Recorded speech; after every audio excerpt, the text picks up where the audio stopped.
C'est une grande première dans l'histoire de l'Algérie. Pour la toute première fois, un Algérien va participer à l'élection du nouveau pape. Ce sera lors du prochain conclave au Vatican qui fait suite au décès du pape François, survenu le lundi 21 avril. Parmi les 135 cardinaux appelés à élire son successeur, figure Jean-Paul Vesco, l'archevêque d'Alger. Son nom est sur la liste tout simplement parce qu'il remplit les conditions être cardinal et avoir moins de 80 ans. C'est le cas. Il a été nommé cardinal en décembre 2024 par le pape François lui-même. Sa participation à ce conclave, c'est plus qu'un symbole religieux. C'est un moment historique. C'est la première fois qu'un représentant de l'Église catholique d'Algérie participe à ce moment crucial pour l'Église dans le monde entier. C'est aussi une reconnaissance du lien qui existe entre le Vatican et l'Algérie. Le conclave, c'est un processus très codifié. Il se déroule à huis clos, au cœur du Vatican. Les cardinaux votent 4 fois par jour.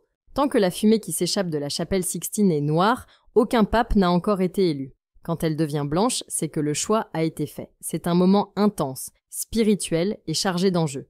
Mais ce qui rend cette participation encore plus marquante, c'est le parcours de Jean-Paul Vesco lui-même. Cela fait plus de 20 ans qu'il vit en Algérie.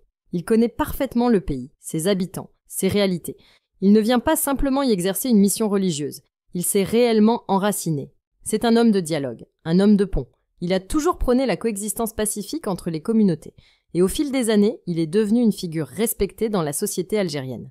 Même dans les moments de tension diplomatique entre la France et l'Algérie, il a su adopter une posture équilibrée, qui allait dans le sens de l'apaisement. Et puis il y a ce geste fort. En 2023, il a reçu la nationalité algérienne. Un geste accordé par le président Abdelmadjid Tebboune et que Jean-Paul Vesco a pleinement assumé. Il l'a dit lui-même. Il se sent chez lui en Algérie. C'est son pays d'adoption. Il a choisi de s'y investir, pas seulement en tant qu'homme d'église, mais aussi en tant que citoyen.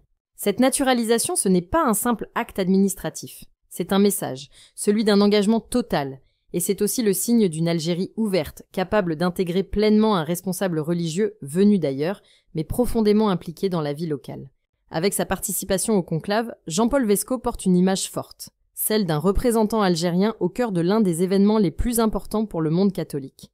Et à travers lui, c'est aussi l'Algérie qui se retrouve, pour la première fois, symboliquement présente dans le choix du chef spirituel de l'Église.